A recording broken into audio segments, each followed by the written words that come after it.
Hello बच्चों, आइए प्रश्न को पढ़ते हैं। प्रश्न यह है, यदि a और b स्वेच्छ अचर हैं तो y बराबर a cos कोष्टक में x प्लस b से संबंधित अवकल समीकरण ज्ञात कीजिए। आइए सर्वप्रथम प्रश्न की मुख्य अवधारणा को जान लेते हैं। मुख्य अवधारणा,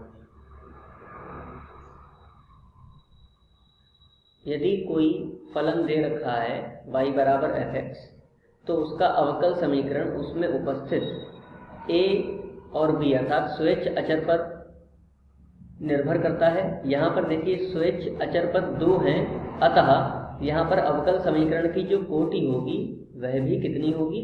2। अर्थात हमें दिए गए फलन का 2 बार x के सापेक्ष अवकलन करना होगा। तो आइए दिए गए फलन का x के सापेक्ष अवकलन करते हैं।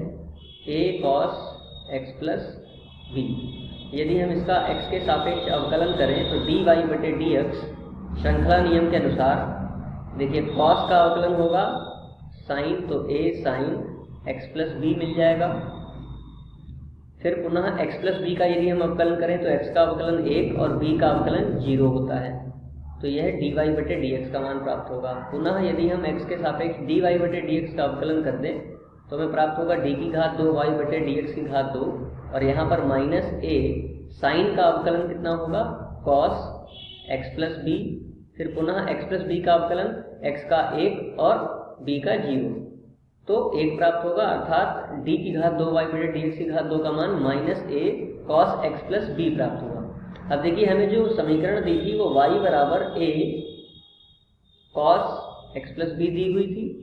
यहाँ पर यदि हम मान रखें तो देखिए a cos x plus b का मान हम क्या रख सकते हैं? d की घात 2y बटे dx की घात 2, और क्योंकि ये माइनस का है तो यहाँ पे माइनस का रख लेंगे, d की घात 2y बटे dx की घात 2। अब यदि ये माइनस का इधर बाएं पक्ष में लेकर के जाएं तो अगले पृष्ठ पर हम इसको लिख सकते हैं y प्लस d की घात 2y बटे dx की घात 2 बराबर 0। यह दिए गए समीकरण का संबंधित अवकल समीकरण है, यही अभीष्ट समीकरण है। मुख्य अवधारणा के आधार पर यह दिए गए प्रश्न का उपयुक्त उत्तर है। आशा करते हैं आपको समझ में आया होगा। धन्यवाद।